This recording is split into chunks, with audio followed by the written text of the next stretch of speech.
என்ன கிஃப்ட்? யாருக்கு? எனக்கா? இனியாளுக்கா? யாருக்கு? 2 பேருக்குமா? இருந்தாலும் உனக்கு இவ்வளவு ஆசை ஆகாது. எங்க இருக்கு எங்க இருக்கு எங்க இருக்கு எங்க இருக்கு எங்க இருக்கு எங்க பார்க்கணும்?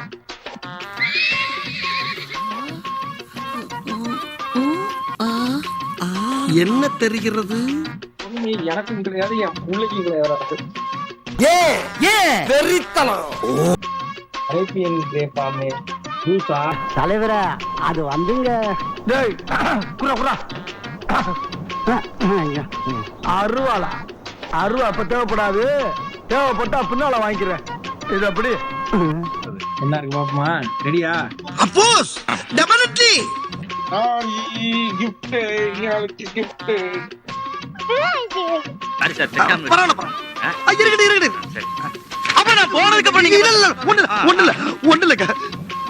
என்ன கிஃப்ட்? என்ன ஓபன் பண்ணுவோமா? நம்ம என்ன வேலையா செய்ய போறோம்? சும்மா பார்க்க போறோம். இருக்கட்டும், அதுக்கு நம்மளுக்கு என்ன சம்பந்தம்? நாங்கெல்லாம் இந்த சின்ன பிள்ளை விளையாடும் போது அப்பாலாம் ஊதுறோம்னா அப்படி போ. அதாவது வாய்க்கு வந்தபடி எல்லாம் பேசப்படாது. எதா இருந்தாலும் நியாயமா பேசணுமா இல்லையா? டியூப் இல்ல தங்கம், பிரச்சனை. நீ அது பேர் என்ன தெரியுமா? வாய் பாஸ்கெட் பால். இது நல்லா சர்க்கஸ் பண்ற மேம் நீ. இங்க பாரு.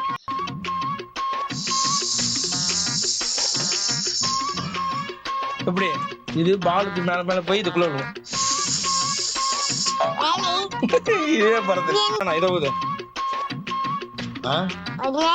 பாரு, இதெல்லாம் அந்த காலத்து விளையாட்டெல்லாம் அவ்வளோ சத்து இருந்தாதான் விளையாட முடியும். இப்ப உள்ள குழந்தைங்க மாதிரி டிக்கி டிக்கி டிக்கி டிக்கின்னு விளையாடுற மாதிரி இருக்காது.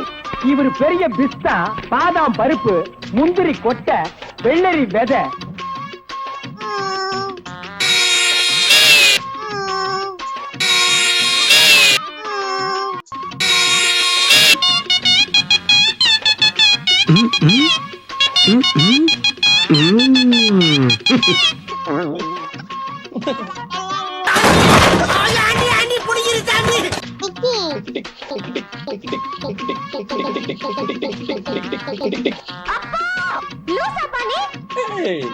இது ஹவுஸ் பப்பி.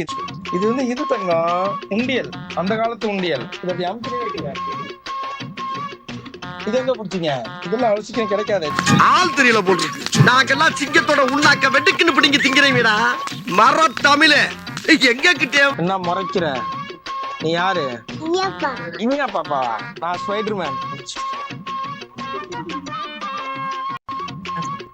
காலையில என்ன விளையாட்டு காட்டுறாங்க, எப்படி எல்லாம் சோதிக்கிறாங்க. பொழுது விடிய விட மாட்டேங்கிறாங்களே ஐயா. ஒண்ணு தெரிஞ்சு போச்சுடா, இந்த பிரபஞ்சத்துல உங்க மத்தியில இந்த உசுரை காப்பாத்துறது ரொம்ப சிரமம்.